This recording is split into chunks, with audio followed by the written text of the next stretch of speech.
All right, we're here with Nicole. Nicole, talk a little bit about growing up in Ohio and what led you to join the Army. Sure. So I am from Southern Ohio. Grew up in Jackson. Graduated from Portsmouth, and it's kind of high school that whenever I think it was your junior year, you would take the PSAT. They would also come in and have you take the ASVAB with the recruiters. I'm not sure if they do that these days up here anymore. Or maybe it's just a Southern Ohio thing. I know they still do it. Okay. So I know that I did pretty well in the ASVAB, and I got a lot of calls from recruiters right then. But my mom really wanted me to go to college, so I went to Ohio Northern for a few years, and then I think you reach that point that so many people do, where they're like, I don't know what I'm studying. I don't know really want to know what I want to be when I grow up. So I decided, because I really did want to join the military after a high school friend of mine did, and decided to just go for it. What led you to go to Afghanistan? How did you end up going to Afghanistan, serving in Afghanistan? So after intelligence school, which was Fort Huachuca in Arizona, um, I was active duty. I was in intelligence school with a bunch of people that were active, reserve, just kind of mix of everything. But all the active duty folks from our intel class, they all got orders to go to Fort Bragg. And so I think that was probably right around the troop surge. I think was 2000 early late 2006 when I got there to Fort Bragg, and when I got there, the units were already in training for deployment, which I think whenever I got there late October 2006, and I was in Afghanistan very early January of 2007, so there was not a big waiting period. All right, so they shuffled you off pretty quick then. Uh-huh. So, what was your day-to-day job like in Afghanistan? It was called FOB Salerno, which is in Coast Province of Afghanistan. It's, I think we were about 8 miles from the Pakistan border. Oh, okay. And I think a lot of people think of Afghanistan, they think of like desert, but I didn't see a bit of sand. It was all green, foothills of the Himalayas in the background. It was very mountainous. Okay. Yeah, it's beautiful. My day-to-day job looked like our our battalion was the supply battalion. We did resupply logistics. So for all the maneuver units in 4th Brigade that were all over our area of operations in Afghanistan, we're always doing resupply missions for them. Supplies or fuel or whatever. And so a lot of what I was doing was essentially data analysis for what kind of historic enemy activity has happened along this route versus this route, and then taking it a little bit further and doing a little bit of cultural understanding of the region, the tribes, the dynamics there, to give my commander a clear picture of what's the most likely course of action if we go on this route, what's the most dangerous course of action that we could take given all of these, and providing him with the recommendation of what should we do. So, what other kind of sources would you guys use to make your call? We used a lot of geospatial data that we got from division level intelligence, and we used some pretty slick analysis tools. We had one tool that knew the specs of like the antenna on a Humvee, and it knew how far the signals could travel, and it knew we could add the layer of topographic data, so every single elevation point and every single, if there was a road carved out of a mountain, so you're kind of in between these two chunks. Mm-hmm. We could know where, if you were in a convoy, where you're going to have a break in communication. Oh, okay. And so that we would flag stuff like that as a possible like choke point. All right. So, what were some of the dangers you and hardships and everything you faced there during your time in Afghanistan? Specifically, our fob that we were on, they used to call Salerno Rocket City. Um, That doesn't sound like a good thing. nope.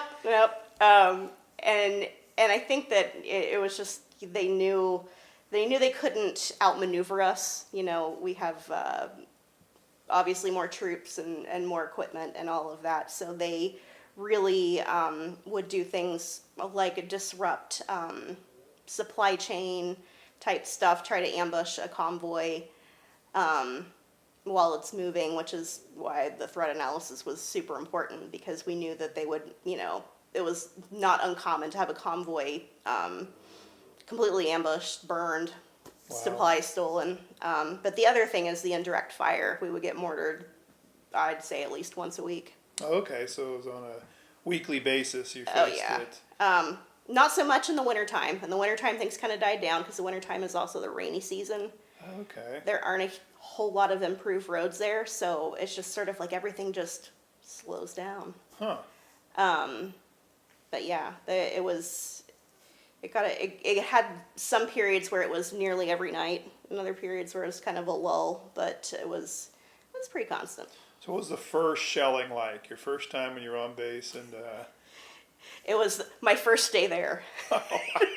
welcome to Afghanistan. Right, Nicole. the sirens go off, and it's like, and I mean, you sort of know, like, intuitively, like, okay, this is happening, but it's like, what do you do? What does this really mean? Like, because they don't tell you when the sirens go off. Oh, well, this is a mortar fire, because Right. it could be anything. I mean, I don't know. And so it was, just hustling everybody into the bunkers, and you just kind of wait for the all clear. And, it was very interesting because we got there and we were, replacing the 10th Mountain Division unit that was before us. And, this was old hat to them. And so they've got cell phones and they're just, hanging out in the bunker. And I'm just over here like, what's happening? So it's definitely, I mean, eventually you get to that point, but it was definitely first day there. Wow. Uh-huh. So, what would you say is probably the most frightening moment of your time in Afghanistan?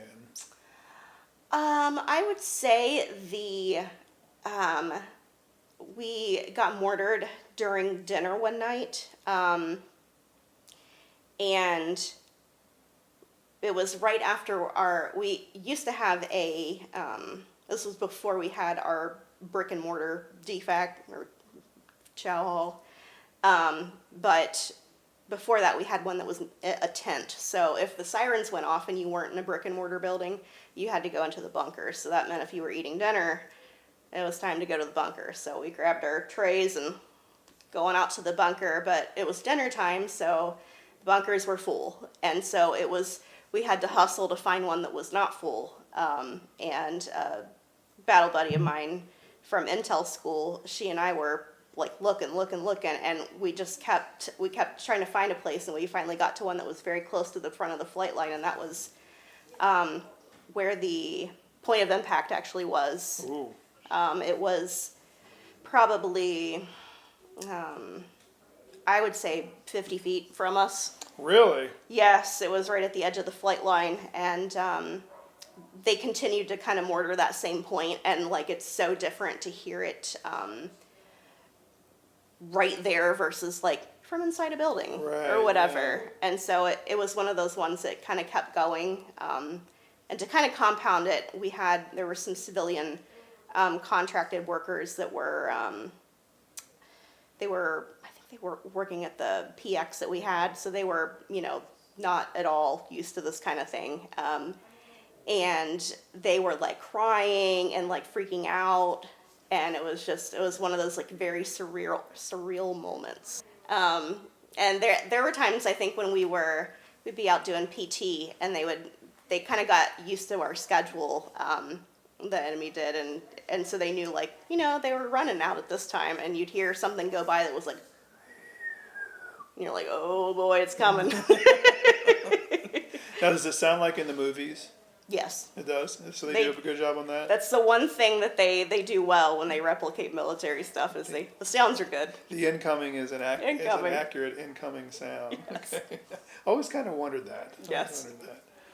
So, since most people are never ever going to get a chance to visit Afghanistan, what kind of stood out to you about Afghanistan? What's lasting impressions did that leave on you? For me, it's how beautiful the country was. I wish more than anything that I could go back someday as a tourist, and that seems like a pipe dream at this point, but just the green and the mountains and just, I mean, really I think a lot of people when they think of Afghanistan, they think of the southern part down where Kandahar is, which is all sand, but really the northern parts like Jalalabad, if you Google image those, it's just like something unreal that you don't see. I don't even know anywhere else in America that, or anywhere that I've traveled that looks similar. Just beautiful. It was an eye-opening experience for me. I went places that I did not think of that I would go. Not always, sometimes it's like you join the Army to see the world, and then you go to Fort Leonard Wood, Missouri. Yeah, exactly. But, I've learned so much from so many people. I jumped out of airplanes for a while, I did all sorts of things that I never thought I would ever get to do, or that I never even imagined that would be a possibility in my life. So what was that like? So the first leap out of the airplane, that first Geronimo out the side of the airplane. I was on autopilot at that point because in airborne school, you do you have ground week. It's 3 weeks. You have ground week where you're learning to fall or you're learning to land. You have tower week where you're doing it off a tower, and then you have jump week where you're actually jumping. And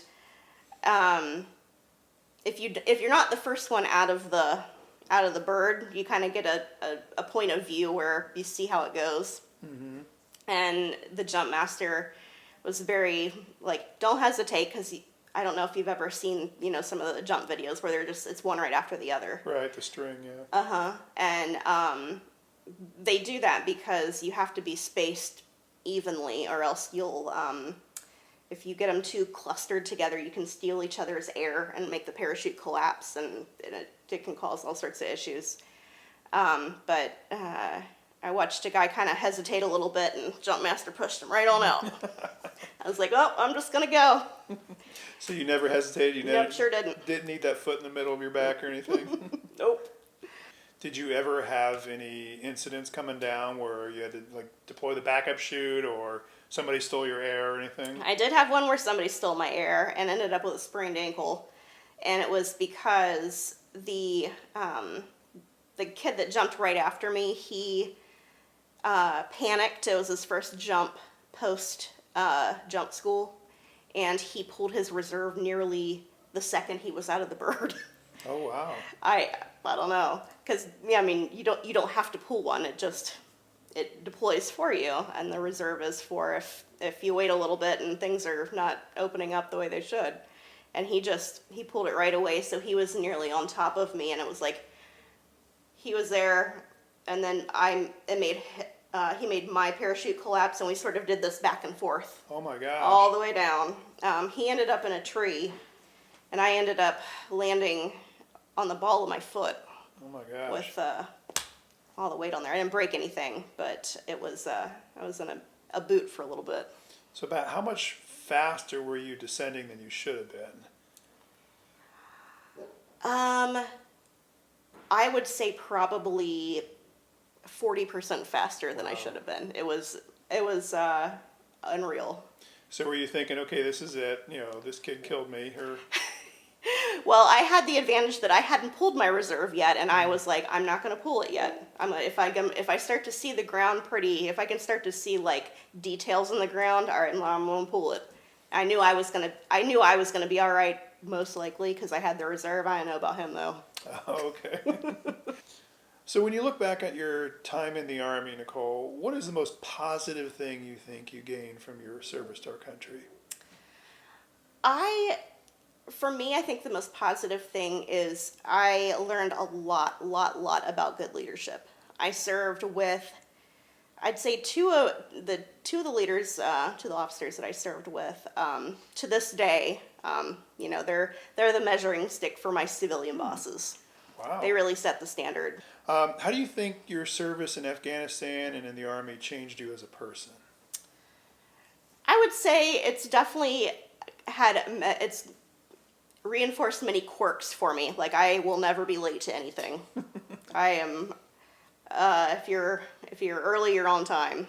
And that is, I have to often adjust my expectation with, working now in the civilian world, with people that have not served. Right. They have never, they don't know the pressure of the, if you're late, or if you're on time, you're late. Yeah, exactly. And I really think that there are so many things that just quirks that have permeated. I eat really fast. I can't kick it. Yeah, me too. I've never gotten over that one. I'd like to thank Nicole Byler-Zupich for taking the time out to talk to us about her service in Afghanistan as a military intelligence analyst. And of course, I'd also like to thank her for her service to our country. Thank you, Nicole.